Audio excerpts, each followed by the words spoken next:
Hey, pal. How's it going? Good, and you? Good. Good week? Yeah, busy. Been a busy week. It has. I suppose we say that every week, but Oh, it's it's going to good. sound like Pinky and the Brain. Coming towards the end of the year, though, so things do bunch up. I think a lot of people going through the same thing at the moment. Yeah. It's it is what it is, I guess. You had a loss for words. Yeah. I'm just fucking sleepwalking, to be honest. So there's a slightly new camera angle on Parock there, and one for myself. Yeah. So should we explain what happened there? Well, first of all, let's thank Apple for the update. Yeah, it was actually, and it was this week. It is this week's advisory, but it actually burnt us. Yeah, heavy. Luckily, we caught it in time, though. I mean, just as well. You know, if it wasn't for a little bit of prep that we did earlier during the week, we wouldn't have come across it, and we would have been a little bit poked today. Yeah, so just to explain there what we're talking about, big Apple iOS update. So we updated, of course, as you're supposed to, but with any big update that comes along, so do a few negatives, and that being some of the software that we were using before doesn't work with that the new update. So as luck would have it, when did we buy the video cameras for the show? About a year and a half ago. It was middle of the year last year. I remember we needed decent cameras at home to use as webcams, and that was just before we did the Doing live show. yeah. So I think it was early to mid last year already. Yeah, so the plan with those cameras was to use them on the podcast, and when we started using them, when we had the 8M mixer running, it was quite difficult to use the Canon cameras that we've got. So we actually defaulted to using the good cameras that you get on the iPhones. And what was easy with that is the iPhones are basically plug and play, as everyone knows. Any mobile camera, you turn it on and it just works. Don't have to mess around with lighting too much, and it works very well. So now did a bit of a pre-run during the week, and of course those cameras don't work. So now we're using for the first time the much better quality, I suppose, Canon cameras, but we do need to play around a bit with getting the exposure right with the external lighting. So forgive us if it's not quite there, but I think we're doing okay. No, I don't think it looks too bad at all. And from a studio perspective, it looks quite cool to have it does some proper legit cameras up. Yeah, Yeah. Starting to feel a bit more like a real production. So not that anyone really gives a shit about what we've just spoken about, but we kind of interested in new cameras and a bit new pieces of light and that. But yeah, let us know what you think. We kind of like it. Yeah, Should we jump into it? let's do it. There's a new segment of the market, Ryan, that you might not be aware of. I'm sure a lot of guys aren't aware of. This obviously passenger to freighter story that's going on big in America, where they take, 767s that were passenger aircraft, and not just 76s, but anything, and convert them into freighters. So there's a big move. A lot of the older gen 73s and even the new gen 737-800s, a lot of those being converted into these P2Fs, passenger to freighters. And about a year ago, we had quite a big segment. We were talking on the show about Amazon. So it was it originally called Amazon Prime Air was the name of the company. That name's fallen away because that's the name of Amazon's drone service, but their aircraft still got the Prime Air name on it. So one of the big talking points was, how cool would it be to fly for Amazon? And obviously they're going to get bigger and bigger. The e-commerce markets and then the freight side is massive, and it's only going to keep growing. So at the time when I was talking about it, I just assumed that Amazon would become this major airline like FedEx or UPS, have a whole whack of airplanes, and that'll be that. If you get a job with them, you get a job with them, and I suppose it would be similar to flying for any other freighter operation. Yeah. But they're too clever for that. They obviously see that not that easy to run a big airline, particularly a big freighter company. So, just goes to show the ingenuity these guys have and the foresight to do what they're doing. So what they actually do, and they've just done it now with Hawaiian Air, they basically go across to airlines, like let's say Hawaiian, and they give them a whole whack, in this case 10 A330s.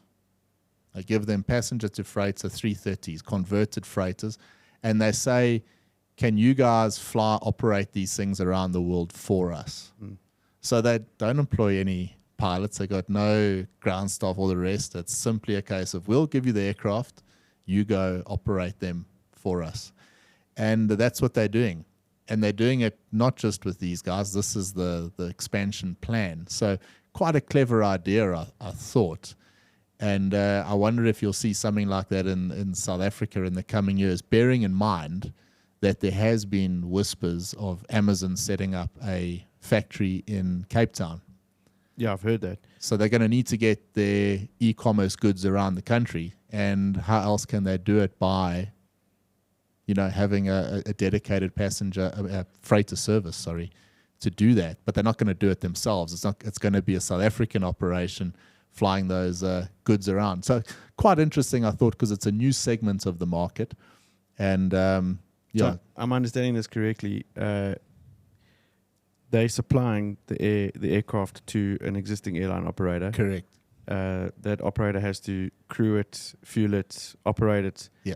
But Amazon get first dibs on cargo space to move their goods around. Correct. So Amazon get the cargo space to move their goods around. So they've got 10 extra A330s worth of capacity now to carry their e-commerce goods around without the expense of the staff and the pilots and everyone wanting more money and the things that go with it. Very, very clever. It's a very, very smart way of being able to own a fleet of aircraft and not have to put up with all the other extenuating issues like strike action from the pilot group, etc., etc., etc. Yeah, I thought a real clever way of doing it. And, looking here in South Africa, a Lyft flew to Durban last week. We spoke about them and, a very clever concept with them as well. I mean, how quick did Lyft start operating? But they could do it because they piggybacked on an existing operator with an existing license with their own aircraft. Yeah,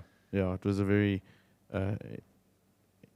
what's the word for it? Ingenuity. They were very clever, and the concept is good, and I don't think they're going to be the last people to use that going forward. But this, obviously, on a much bigger scale, on the cargo side, is going to be very interesting to watch, particularly as it will expand, I'm sure, to other parts of the world, because this is obviously looking, North America sort of side, and quite cool, I thought. Very cool, very cool.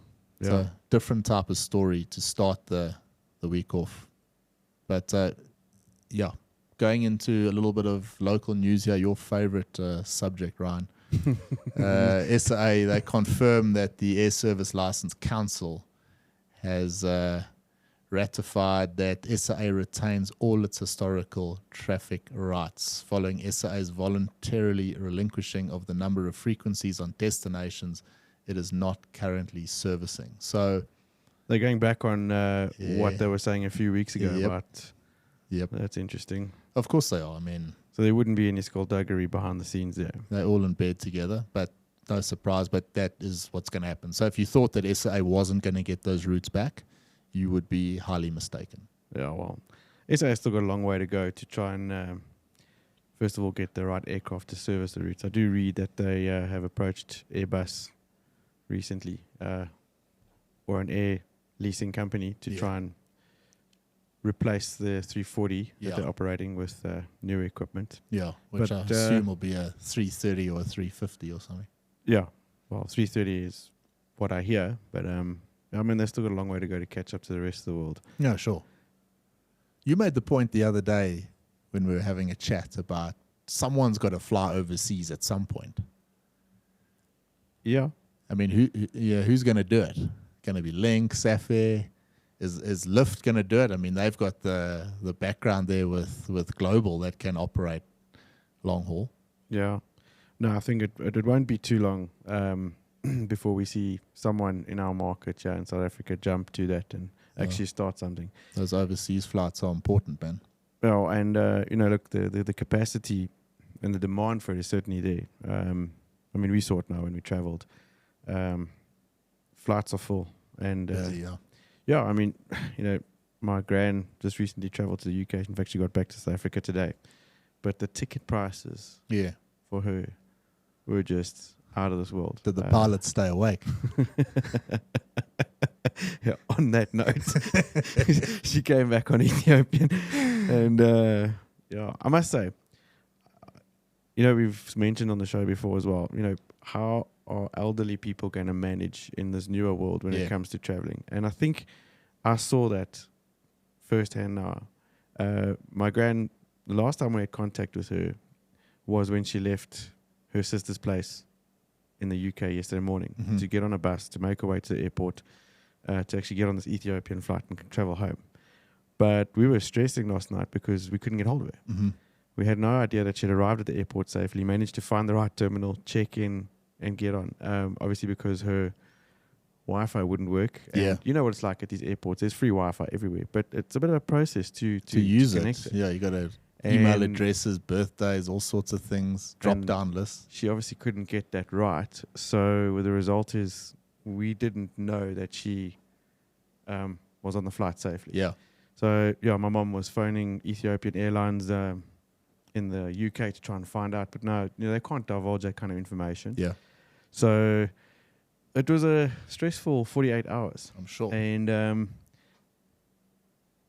what I found a little bit disappointing for someone like me now, I jump onto the Ethiopian website, use her booking number, try and get information, and I got zero help from that website.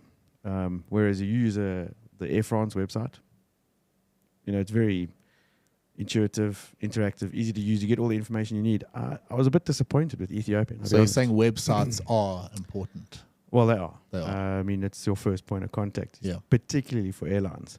So, I must say, for all the raving that people do about Ethiopian, I think there's room for improvement. Oh, yeah. No, there's too much raving. There's way too much. Yeah. So I suppose it's because of the lack of competition on the continent, first of all, that they stand head and shoulders above everyone else. Yeah. But they not untouchable by any stretch of the imagination. There's no ways. Yeah. So I'm sure someone will be listening to that, and let's see what happens from there. So any web designers there, offer your services to Ethiopian. More flights for Durbs on the cards, Ryan. So Durban, Luanda, they'll start in November. That's TOG. So good news for Durban. And then KLM, they've upped their frequency to Cape Town. So that new schedule, KL 597 departs Amsterdam daily at 10:15. Arrives in Cape Town 22:25. The return flight departs just after midnight. So that's good. Another option there for Cape Town. Cape Town becoming like the international hub here in South Africa. Seems to be pushing OR a bit. You took the words right out of my mouth. I was actually going to say the very same thing right now. Cape Town fast becoming our biggest hub here. Yeah. And probably one of the easiest airports definitely is the easiest airport in the country to travel from. It's a nice airport. Seems to flow a bit better there than OR. So anyone with an option, would probably look at that Cape Town flight. Yeah, definitely. Yeah, so good news there. Next story here, not South African news, but African at least. Government going to be taking over the debt owned by Kenya Airways. So a big guarantee there. So Kenya government stepped in to pay Kenya Airways debt after the airline defaulted on a loan agreement. It's quite a hefty amount, that, eh? Yeah, it's massive. It was a 10-year loan initiated in 2017 and was guaranteed by US Export-Import Bank. What was it? 525 million USD. Yeah. No small change on that one. Nah. Yeah, Kenyan and SAA are always very much in the same sort of. So they make a good team, those two. Yeah. They can combine. Aren't they supposed to be like partnering up? Yeah. So Yeah. yeah, they got a winning recipe. growing there. Dumb and Dumber too. Looks like it's the end of the road for e-tolls, bro. Yes, Yeah. I saw that. I mean, I was pretty chuffed. I was quite stoked when that news came out. Yeah, Then again, I particularly kinda because thought, you owe millions. yeah, I owe as much to e-tolls as Kenya Airways does to. But then again, I thought I'll stuff it. I don't think people really care. No No. one's really given a shit about e-tolls anyway. No, but it was at least proof that this whole civil disobedience does work if people all stick together. That's exactly what happened with this whole thing. Yeah. But those guys, the outer guys, are quite remarkable. Hey, they've what put they've up done. I mean, it all started with the e-tolls, yeah. and then they've used it. I mean, many fights on corruption that they've done. So it started with the e-tolls. So there's a positive to everything, I suppose, because now we've got this. I've been paying them actually every month for a while. Very, very small fee. Really? Yeah, because you can do it. Law-abiding citizen, you. Not e-tolls, outer. Oh, outer. Yeah. Sorry, I got that. I was going to say No, e-tolls. I was no. like, shit, do you have a TV license as well? No, outer, because I mean it's the same thing. Like with what you need a bit of support there, Yeah. and they've got option on the website there. So I thought, no, let me do it. But now that this has come, really, really good news. Huh? Yeah, look, it's wonderful. I mean, like you said, it just goes to show what actually happens when people take a united front. And now it's just, I suppose we should take that example and start fighting for the bigger problems at play. Yeah, like of electricity. which there are many. Yeah, it's been better this week, so we're still dealing with load shedding, but not as bad. Not as bad, no. Yeah. Yeah. Ethiopian, going back to them, they're going to be flying to Bulawayo 4 times weekly flights on a 787 Dreamliner, but their first flight was in a 737 Max. Yep. So, more options there. They seem to, that's Bulawayo. They go Harare and Livingston. Do they go as well? Yeah, I think they go everywhere. But I mean, they've got a very So a lot going on in that area. good model. I mean, they do that more than one stop thing. Yeah, you're right. But yeah, Bulawayo is quite a popular destination. It is. And I think, tourism in Zimbabwe needs a good air service. For sure. And I think they've just lost one of their low-cost carriers. I didn't write the name down last night in my infinite So wisdom. now you're scrambling. No, I'm there. scrambling for it. But they operate a fleet of Embraer 120s, but they've just paused operations until April next year. Obviously, not enough Zimbabwe dollars to keep going for now. Yeah, no surprise there. But do you see that fancy jet Manangwa's just bought? No. Yeah, I actually just saw the nose of it. Looks like a Falcon. I didn't see the whole aircraft, but green painted aircraft. I didn't actually pick up the story there. So I think I saw it on Fly Africa actually. Okay. But yeah. Missed that one. Yeah, so let's shift international stuff now. Disneyland, big on the bucket list, obviously, for you and your family, Ryan. Absolutely. And we spoke about it. There's that good deal that's going on, that basically like around the world trip. But not so lacquer in Shanghai Disneyland this past weekend. So Disneyland Shanghai shut its doors late in the morning of Halloween, October 31, with visitors stuck inside and not permitted to leave. This was after a sudden spike in COVID-19 cases. Yeah. The happiest place on earth was, people were kept in the dark for over 10 hours, but they kept the rides going. So you get locked down in Disneyland. Yeah. There's worse places to be locked That's down. what I thought, but it just shows apparently there was this mass panic and people rushing to the gates, and it just shows how we've been conditioned now. Yes.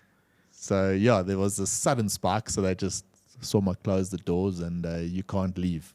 I believe that in an area where Apple actually makes some of their phones or chips or whatever,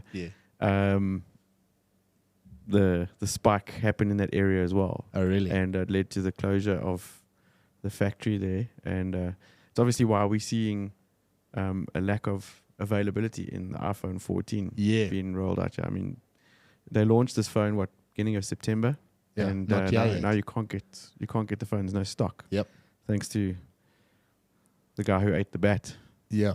That article, I saw it was on Bloomberg actually. They were talking about these massive factories. Yeah. How many people do you think work there? Thousands. Over 1 million, but Yeah. and Crazy. during the factory's geared in such a way that if there is a shutdown, they close the factory doors and you stay there and graft. But on this occasion, they didn't do that. They let the people go. Now they haven't been able to restart to the same capacity, and that's the problem. But how amazing is that? I mean, can you imagine? One thing being stuck in Disneyland, imagine being stuck in a factory working. Yeah. Heavy going. Crazy. The ripple effect to everything, man. Yeah, it really is hectic. Staying there in China and continuing with the 737 MAX story, lots of hurdles for Boeing still to jump through on that side. Article from the Air Current. So a lot of the MAXs, Ryan, that were made were destined for China. So the whole business model has been based on getting those aircraft there. So now the Boeing CEO reckons, can't do this forever. We're going to have to liquidate these aircraft and move them somewhere else. We can't just bank on them going to China because it's, obviously grounded there since 10th of March 2019. They were the first regulator to ban that MAX jet after the Ethiopian crash. And, they are allowed in the airspace, but no Chinese operators are flying them yet. China Southern was going to be a big operator of them. There was hints that if you looked on the China Southern website for this month, actually, or late in October, it actually said there that the flight would be operated by a 737 MAX. So there was a lot of speculation that the MAX would be certified, but not going to happen. So they're Boeing obviously taking small steps to increase 737 MAX production past 31 aircraft a month, but having a hell of a hard time doing that without being able to position the aircraft that were destined for. What's the point of ramping up if you've got all these aircraft sitting there without anywhere to go? Yeah, exactly. So But didn't we say that probably has a lot to do with the fact that the Chinese are rolling out their COMAC now and the ARJ 21. Yeah. So obviously they're trying to force their operators to use their own product. There's a big air show coming up in China now. I'm not going to try to pronounce the name. November the 8th. So obviously big military one, but they're also going to be displaying the C919 and the Xi'an XIAN MA700 turboprop. And so a lot going on, and apparently there's going to be a display of a mysterious stealth UAV that is apparently a machine. Really? Yeah, so this is all at this air show on November 8th. Cool. Yeah, today's Chinese domestic traffic remains at 62% of 2019 levels. International traffic, 67%. According to Boeing, that number swung quite rapidly between 20 and 90%, depending on the Chinese appetite for internal movement. But quite remarkable. The other interesting thing there, since that 2019 grounding of the MAX, 20 Chinese airlines have added 587 additional large commercial aircraft to the country's fleet. The influx of new aircraft includes 435 A320s. So think about that swing in business. Those were all destined to be Boeing aircraft, 435 now replaced with Airbuses. Yeah. It's just quite remarkable, and you wonder how on earth Boeing is ever going to get back to what they once were. It's just quite remarkable. It's insane. Yeah. LATAM might need a new aircraft soon. I don't know if you saw that news doing around the A320 that blitzed into a storm the other day. Oh, yeah? And did a fair amount of damage to the that. front of the aircraft. That was wild. There was footage going around of passengers in the back. It looked horrendous. Yeah, it was wild. The guys did a great job in putting that area down, but it looked something like out of a movie, yeah? Yeah, it was incredible. It was wild. Yeah. 1,500-hour rule. We were opposed on this the other day. Ryan, it's not going anywhere.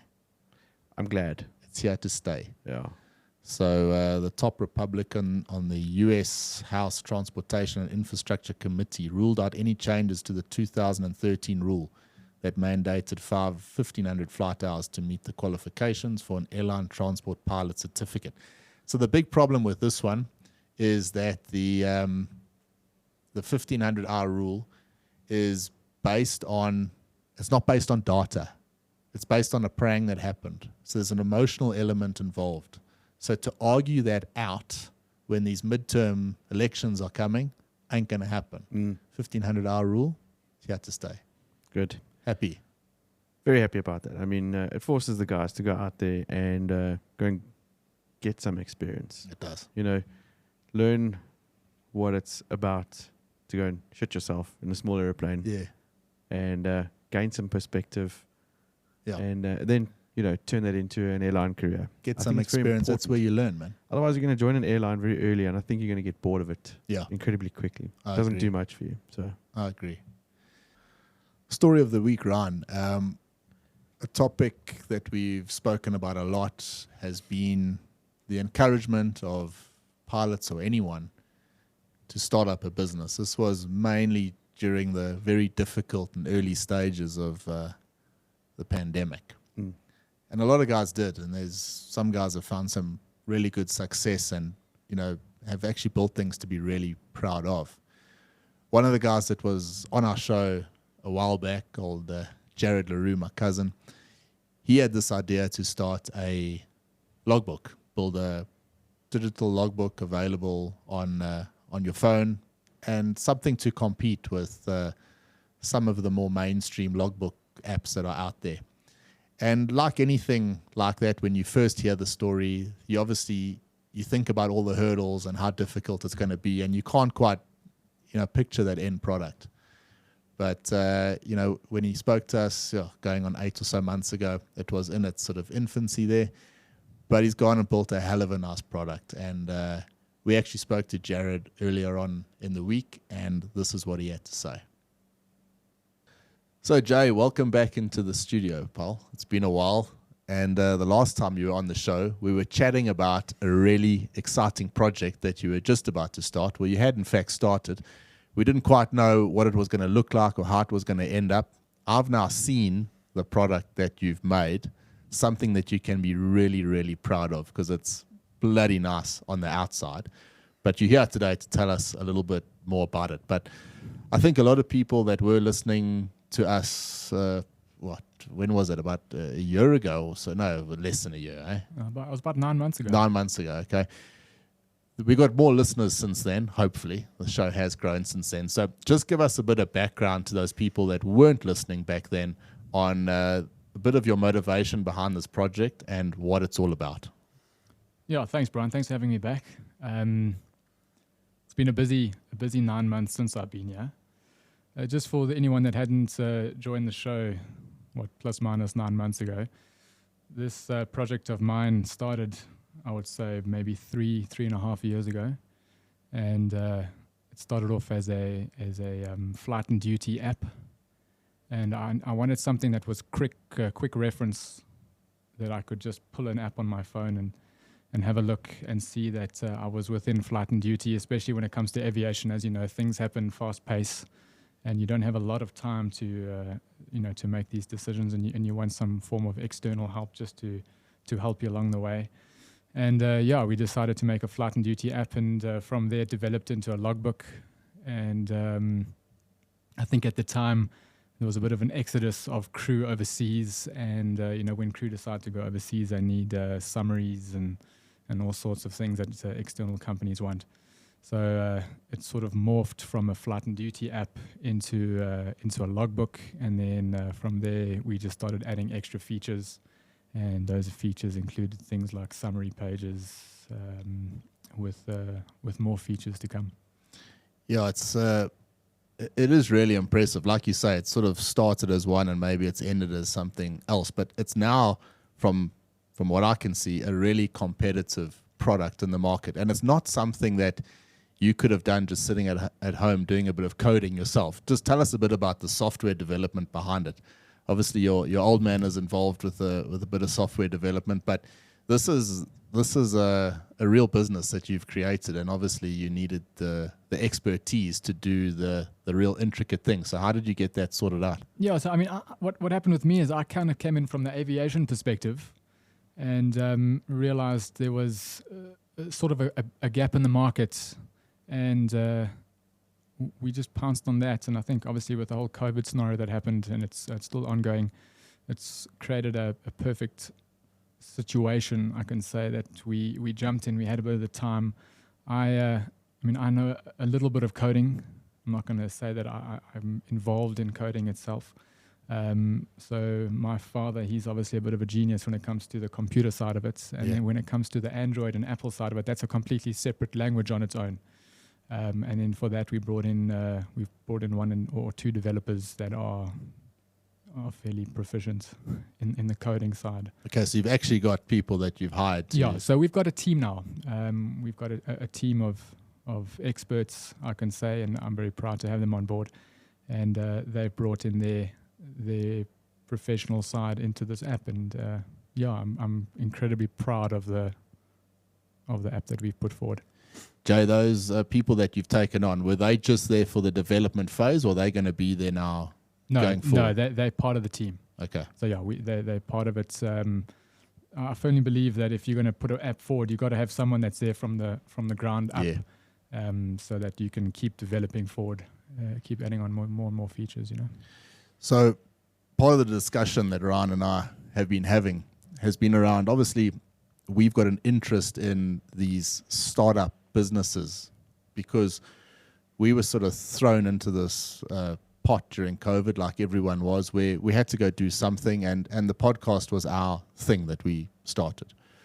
And as you said, you know, you have this vision, and you start to create something, and one thing leads to another, and it develops along the way. And you start to become a little bit more critical of the thing you've created, and you start talking to other people that are in the same. It's this wonderful sort of wave of new knowledge and experience that you gain along the way. It's must fluid. be, It doesn't stand exactly. still. It constantly morphs into something else. Mm-hmm. You've got the same line that you're traveling on, but you sort of zigzag as you get there. And it's not like you're zigzagging away from your project. You're just off in one direction and gathering a bit more knowledge, maybe a few different ideas, and you're bringing them back onto the same train. So can we talk about that for a second? Because, I mean, that's a really interesting thing that you say. Yeah. That whole journey, for lack of a better word, how rewarding was that? No, or is that? Yeah, it's incredible. I mean, like I said, this journey's been 3.5 years, and not once have we gone and said, well, this is not worth it. Mm-hmm. You know, every day, not saying it hasn't been easy, it's been incredibly difficult. Mm-hmm. You know, there's been days of frustration. You know, you've got this idea and you wish that you can just have this idea and then put it into motion, and then all of a sudden the next day you want to have a product, and that's just not how it works. Yeah. So, you know, the reward is great, you know. Yeah.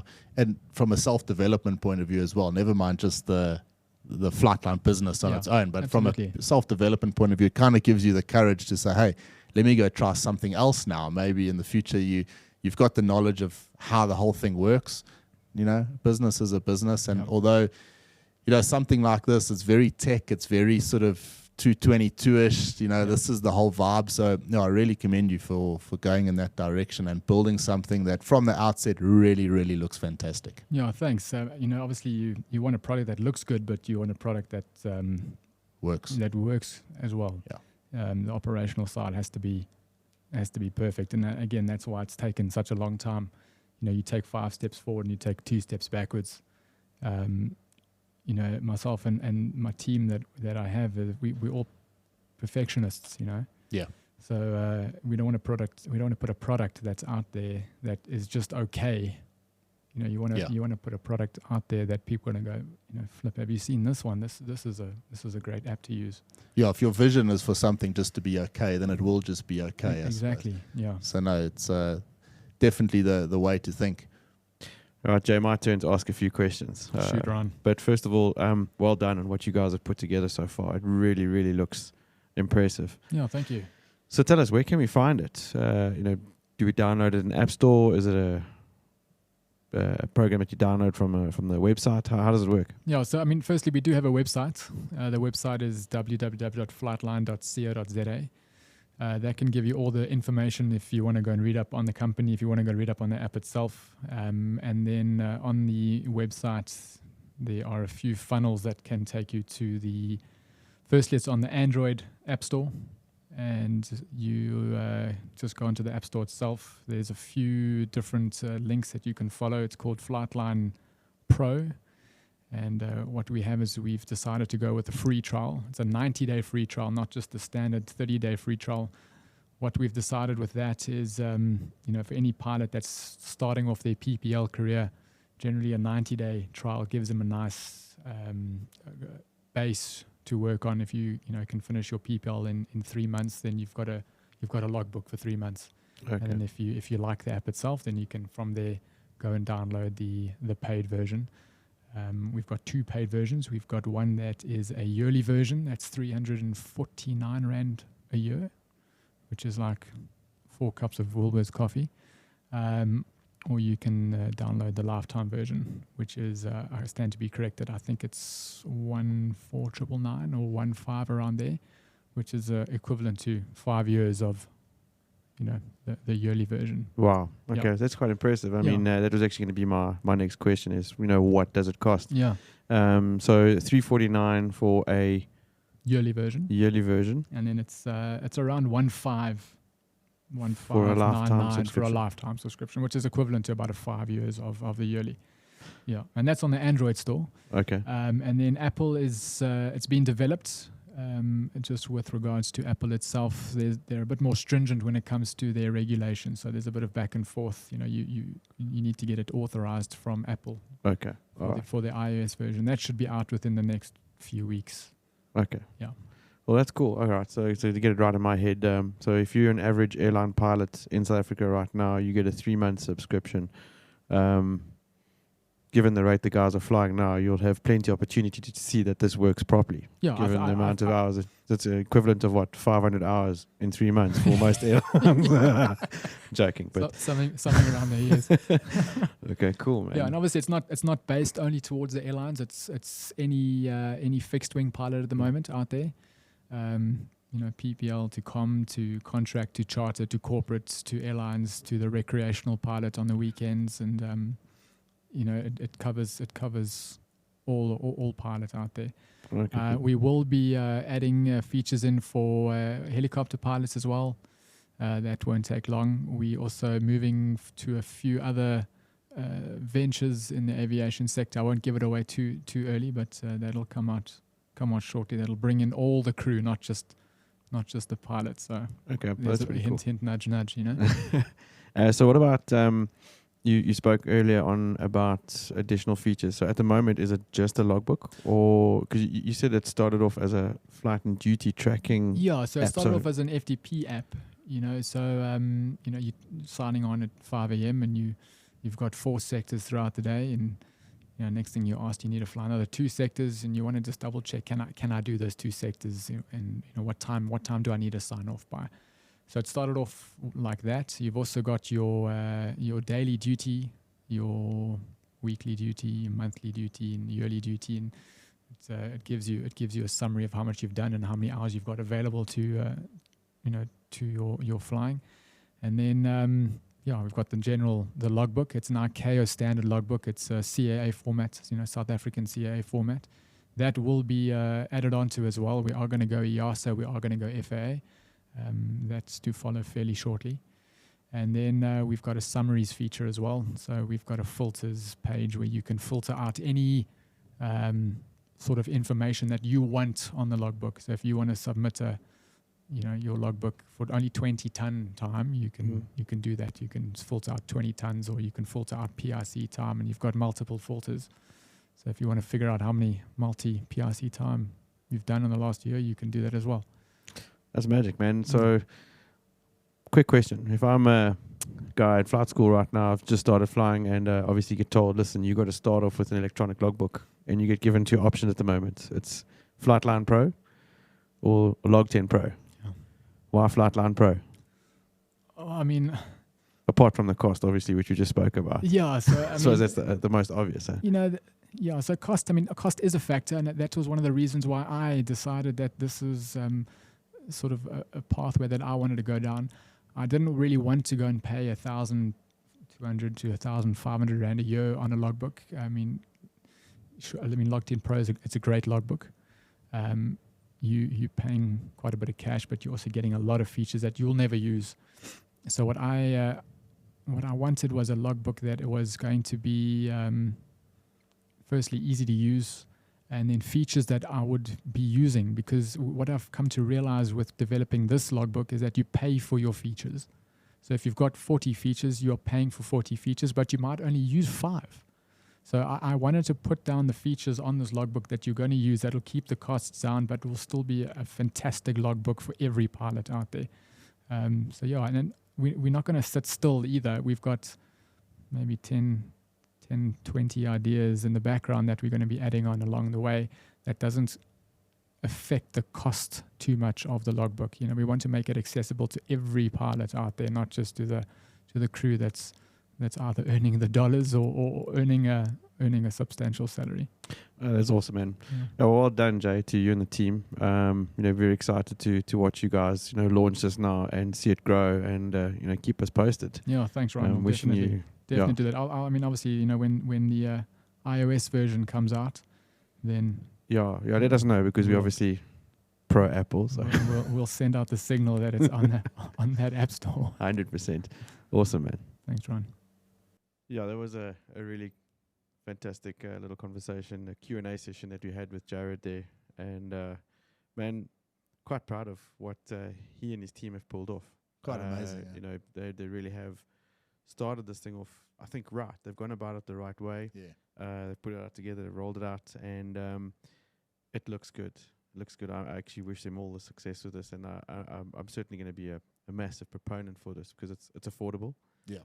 And it's 3 months free. Yeah. Is a no-brainer just to try it. At least just try it and see if it works. I like it. Looks tech. The website looks cool. Yeah.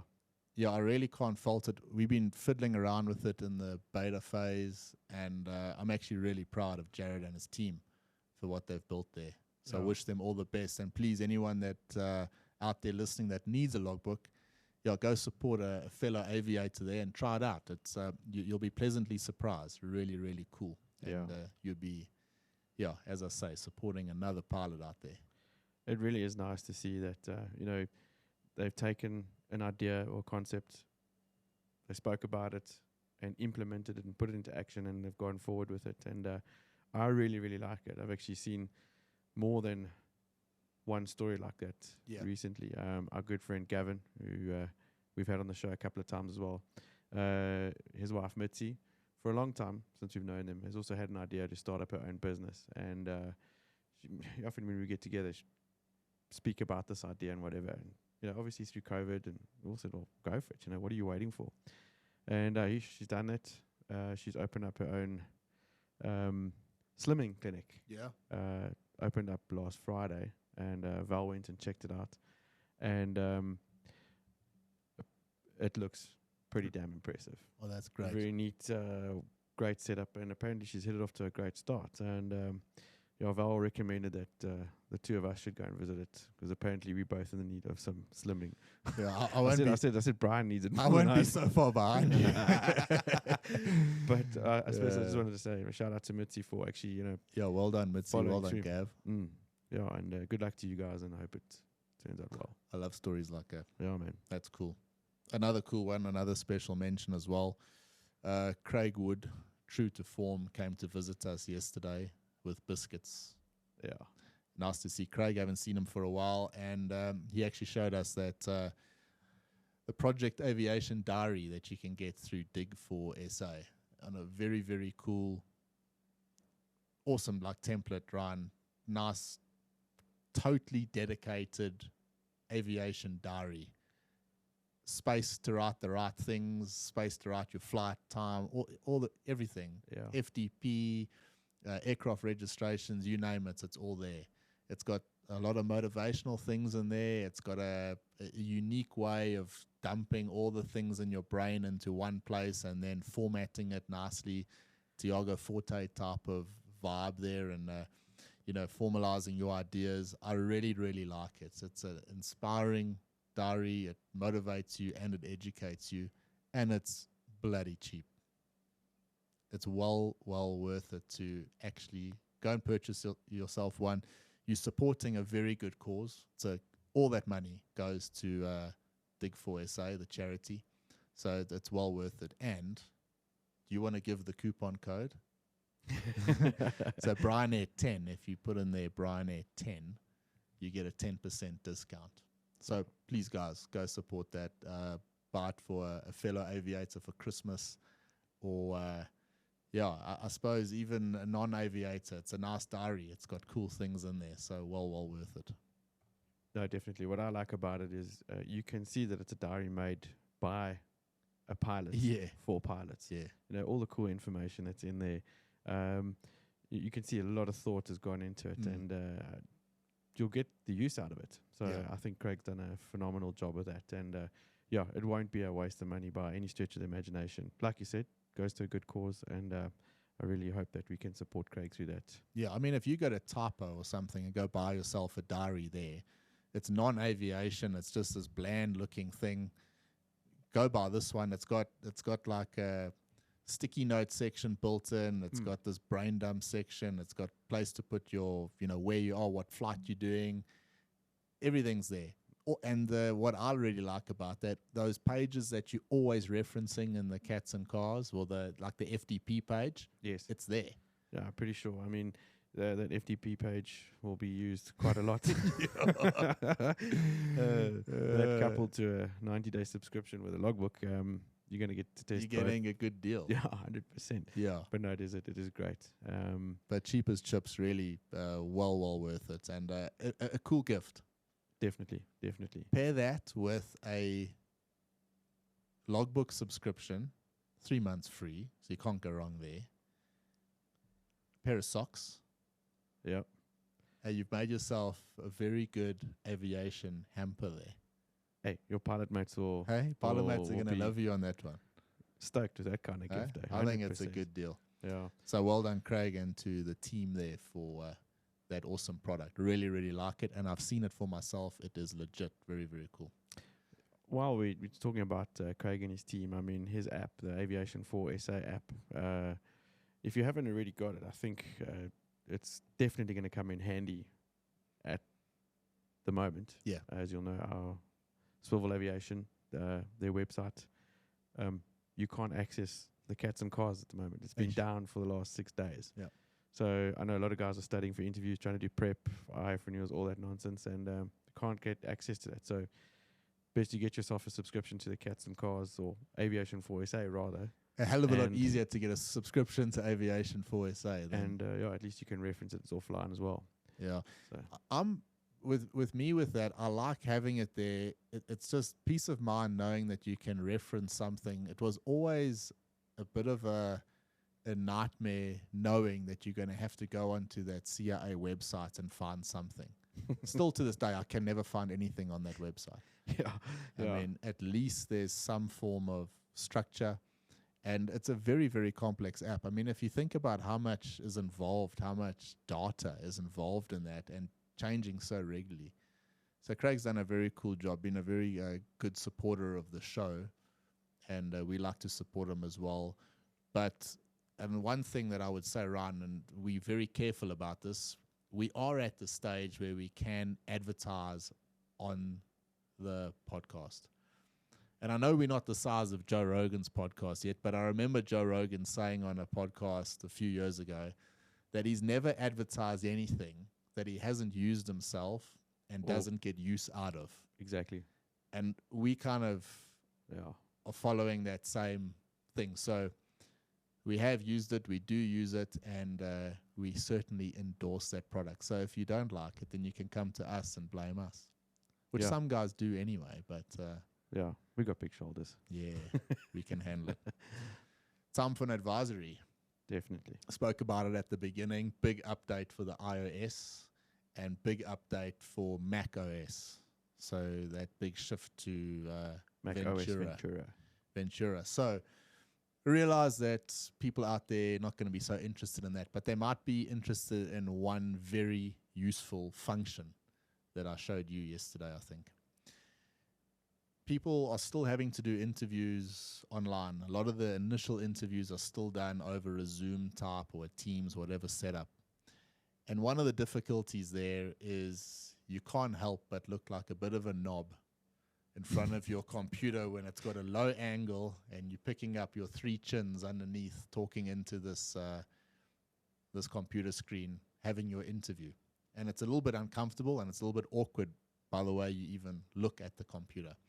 But on Ventura, you've got the option of using your iPhone as a webcam.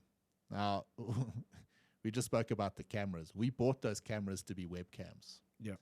And now, fortunately, we're getting a secondary use out of them. But it is such an important thing. If you come across on that online call or that online interview, well, it gets you, it's like wearing a good suit. You know, if you arrive looking good with a good suit, you're already one step ahead than a guy who rocks up looking like a slob. So you don't have to buy anything. Update to that latest software and then use your Apple phone as a webcam. And it's called the continuity camera. So open the settings app on your iPhone, tap general, AirPlay, handoff, and then make sure your continuity camera setting is on. It defaults to on. So if you can't get it to work, go check out the settings there. It's under general, but it does default to on. You don't have to do anything. Open up any Zoom or whatever it is, and it will default to your iPhone. Very, very cool and well worth it, particularly if you've got an interview coming up.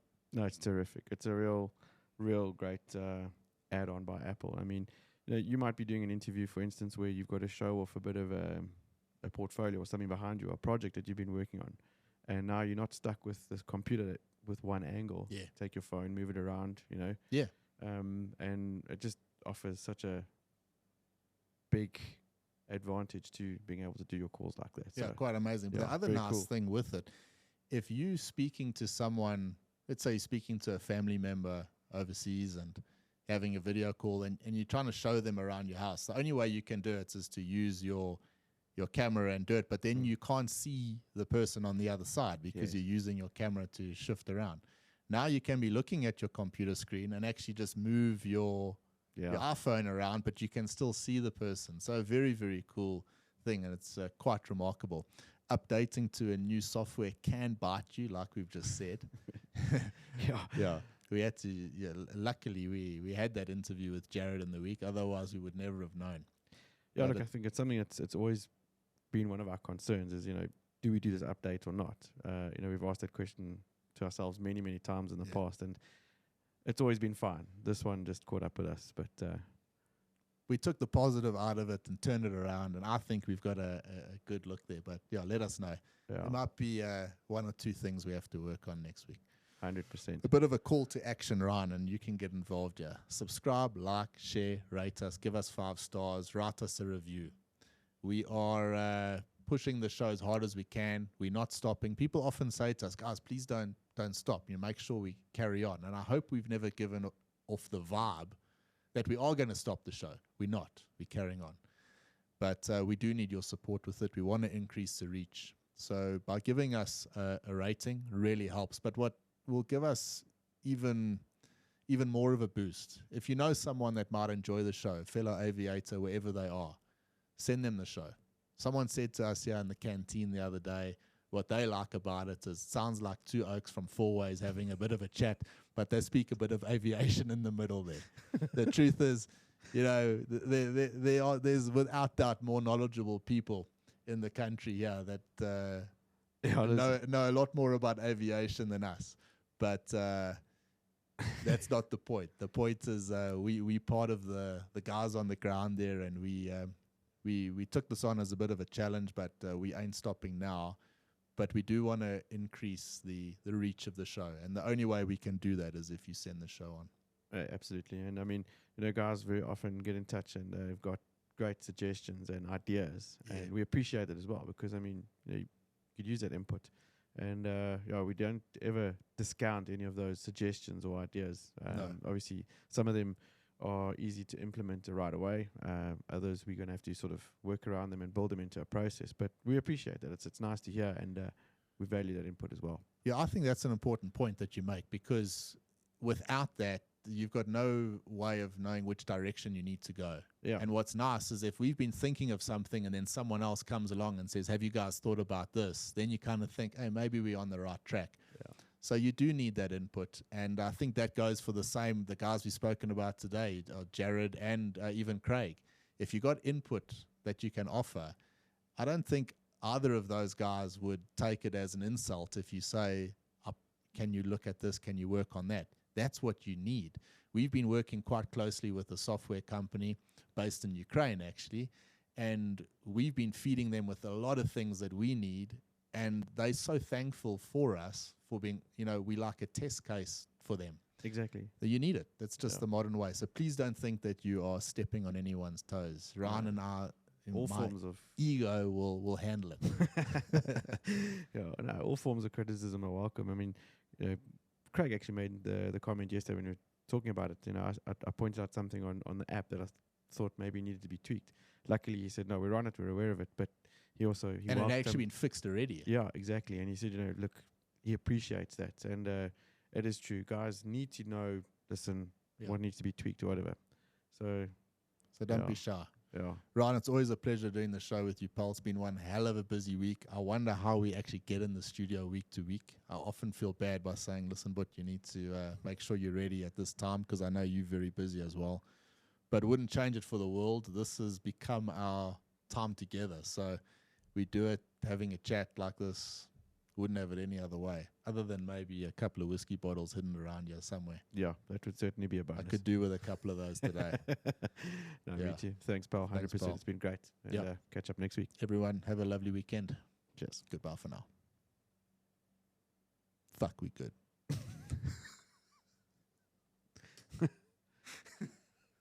Leave that in there. Oh, jeez. Oh, shit. In this frequency, 28 right, echo, cleared for takeoff. 28 right, echo, cleared for takeoff, runway heading, way with you, limit 3613. Yeah, 204, 28 right, echo, line up and wait. 28 right, echo, line up and wait, now at 204. EC 4103, contact Chicago departure. Good morning. That was 553, uniform, so left heading 250 on another turn. Left heading 250, Scout 553, uniform. Now runway 34. Runway 3494 for now, stand November short of echo, and we'll work that out. You can expect the full length for departure. November short of echo, runway 3495. Skywest 553, uniform, turn left heading 220 and contact Chicago departure. Left heading 220, contact departure, Skywest 553, uniform. United 204, flighting 270, 28 right, echo, cleared for takeoff. 28 right and echo, cleared for takeoff, heading 270, United 204. Skywest 5169.